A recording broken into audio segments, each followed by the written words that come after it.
జగన్ ప్రభుత్వము కోడికత్తి సీను కేసును రద్దు చేయాలని డిమాండ్ చేస్తూ ఈ నెల 30వ తేదీన విజయవాడలో ప్రెస్ క్లబ్లో సదస్సు కరపత్ర ఆవిష్కరణ జరుగుతుందని దళిత హక్కుల పరిరక్షణ సమితి నాయకులు నిర్ణయాన్ని తెలిపారు.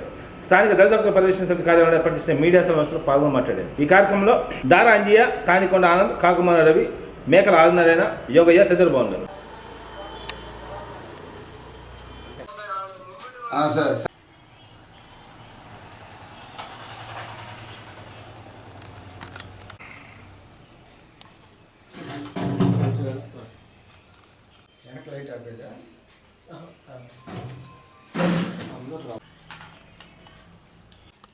కొంచెం చేయగలరు.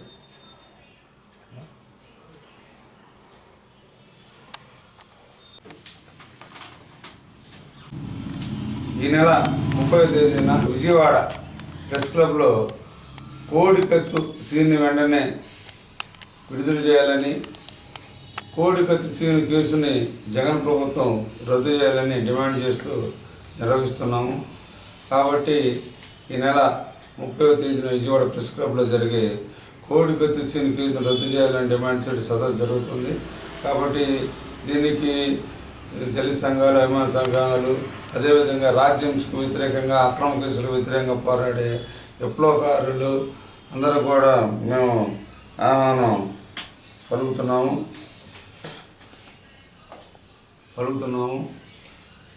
మనకి కోడికత్తి సీన్ కేసుగా ఇది విశాఖపట్నం ఎయిర్పోర్ట్లో 2018 అక్టోబర్ 25వ తేదీన అప్పుడు ప్రతిపక్ష నేతగా జగన్ ఉన్నాడు.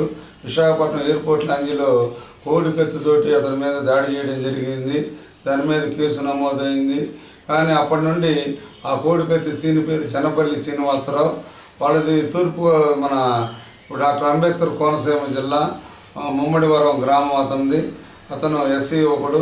అప్పటి నుండి 5 సంవత్సరాల 2 నెలల 5 రోజులు రేపటికి అతని మీద జైల్లో ఉండి, కానీ మేము అనేది ఏంటంటే శిక్ష చేసిన ఐపీసీ తినాడు సార్ కింద ముందు కేసు కట్టారు. అప్పుడు జగన్ మాకు ఈ రాష్ట్ర ప్రభుత్వం తెలుగు అధికారులు ఉంది, మాకు ప్రభుత్వం మీద నమ్మకం లేదని తెలంగాణ కోర్టు విచారించాలన్నాడు. తర్వాత జగన్ ప్రభుత్వం వచ్చిన తర్వాత ఈ కేసుని మోడీ రికమెండ్ తోటి నేషనల్ ఇన్వెస్టిగేషన్ ఏజెన్సీకి అప్పచెప్పారు. కుట్రకోణం ఉందని కోర్టుల మీద కోర్టులు కేసులు మారింది. కానీ జనరల్గా ఐపీసీ తినాడు 7 అంటే కోడికత్తి కేసు అంటే దరిదాపు 2 సంవత్సరాలు కూడా శిక్ష పడదు. కానీ 5 సంవత్సరాలు అయిన బెయిల్ రాలేదు. ఎన్ఐఏ వాళ్ళు కూడా విచారించి ఈ కేసులో కుట్రకోణం ఏమీ లేదు, కేవలం ఇది హత్యా ప్రయత్నం, మామూలు సాధారణ దీంట్లో కుట్ర ఏమి లేదని చెప్పారు. కానీ అసలు విశాఖపట్నం ఎయిర్పోర్ట్లో ఈ శ్రీనివాసరావు కత్తి ఊరిచ్చారు. దీని వెనక ఎవరున్నారు, వైసీపీ వాళ్ళే ఉండారని చెప్పి ప్రచారంలో ఉంది.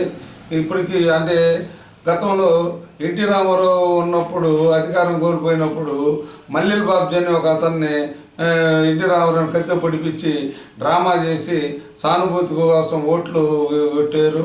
ఎందుకంటే ఇప్పుడు గతంలో ఇటీవల వీధి సుబ్రహ్మణ్యం ఒక దళిత యువకుడిని ఎమ్మెల్సీ అనంతబాబు అనే అతను చంపి డోర్ డెలివరీ చేస్తే 6 నెలల్లో అతను బెయిల్ ఇచ్చారు. ఇతను జగన్ వెంట తిరుగుతున్నాడు ఇప్పుడు.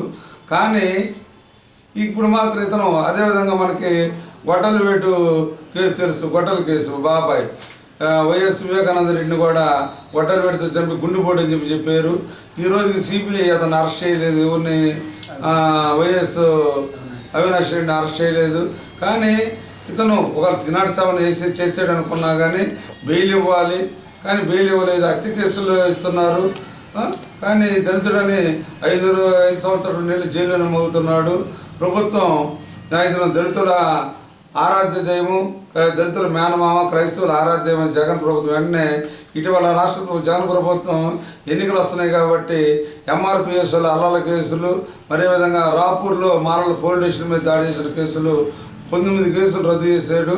20వ కేసుగా ఈ కోడికత్తి జగన్ కూడా క్రైస్తవులు క్షమాపణ ఉండాలని చెప్పి జగనే చెప్తున్నాడు. నేను క్రిస్మస్ వేడుకలు కాబట్టి వెంటనే జగన్ కోర్టుకు రావాలి, సాక్ష్యం చెప్పాలి, కోడికత్తి సీన్ కేసుని రద్దు చేయాలని చెప్పి డిమాండ్ చేస్తూ ఈ నెల 30వ విజయవాడ ప్రెస్ క్లబ్లో జరిగే సదస్సుకి దళిత సంఘాల నాయకులు, విప్లవకారులు, రాజ్యహింస, ఇది కూడా జగన్ రాజ్యహింస కాబట్టి ఆ రాజ్యహింసకి వ్యతిరేకంగా ఈ సదస్సును జయప్రయత్నం చేయాలని చెప్పి మేము విజ్ఞప్తి చేస్తున్నాం.